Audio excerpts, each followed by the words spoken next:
Hello, I'm Sunny Williams. I'm up here on the International Space Station. So this is Node 2. This is a really cool module. Of course, most of these modules you'll see they have 4 sides, and they're put together. That way we could sort of work on a flat plane, either a wall, a floor, another wall, or the ceiling. But, you know, again, all you have to do is turn yourself and your reference changes. The reason I'm bringing that up is because this is where 4 out of 6 of us sleep. And so people always ask about sleeping in space. Do you lie down? Are you in a bed? Not really, because it doesn't matter. You don't really have the sensation of lying down. You just sit in your sleeping bag. So here's one sleep station right here. I'm going in right now. You can follow me if you want. So I'm inside. It's sort of like a little phone booth, but it's pretty comfy. I've got a sleeping bag right here that we sleep in, so we don't have sort of like a little bit of a cover. We don't fly all over the place.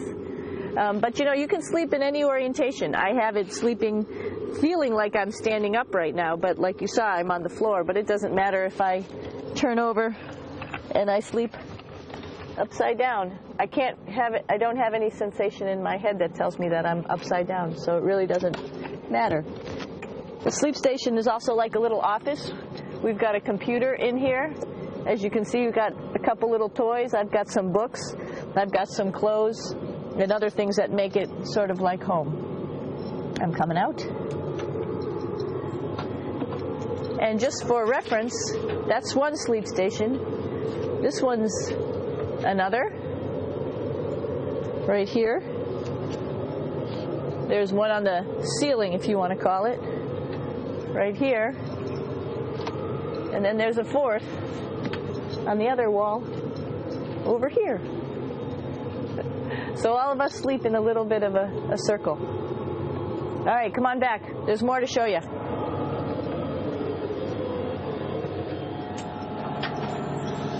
I know that there's some questions about how to use the bathroom and how do you actually live in space like normal, like at home. I mentioned real quickly about getting up in the morning and brushing your teeth and washing your face.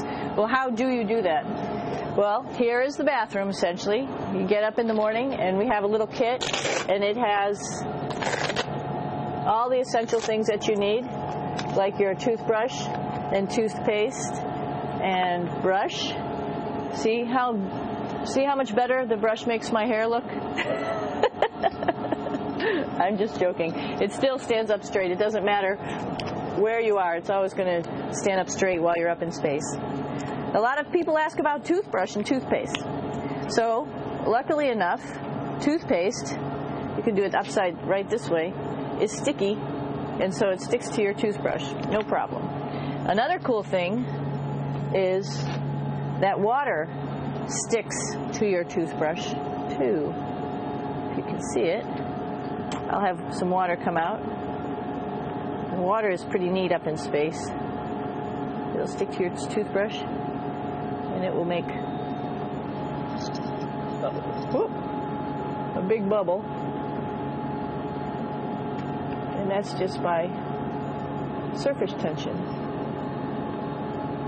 And then you can drink it. So a lot of people ask about what do you do with the toothpaste after you brush your teeth.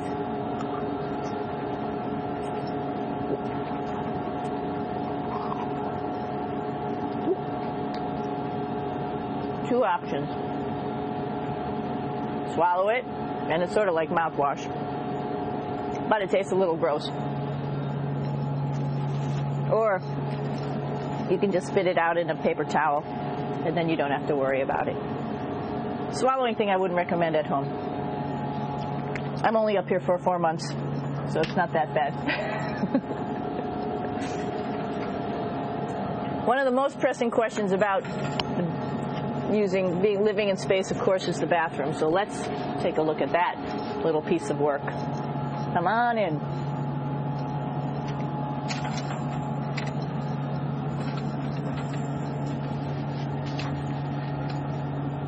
Here we are at the throne. This is awesome. You might see the little You might have noticed the little moon on the outside. This is our orbital outhouse right here.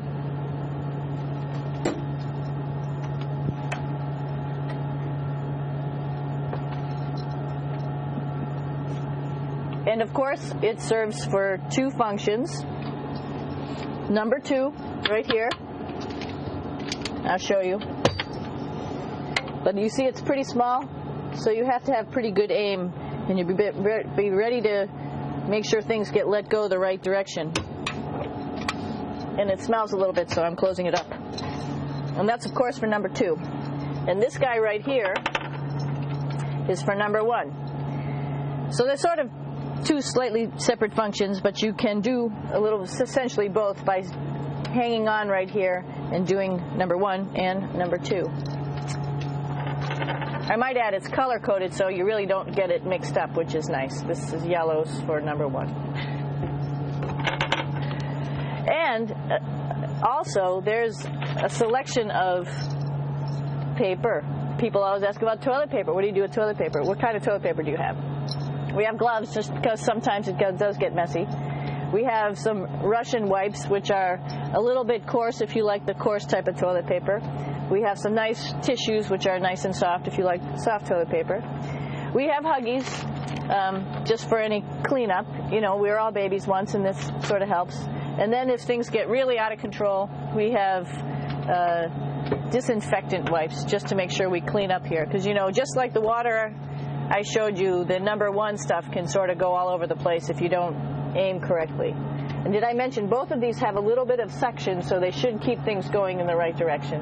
But like I said, sometimes things get a little out of control if you are out of control yourself flying around. So we have lots of protective stuff. And of course, you do have your privacy.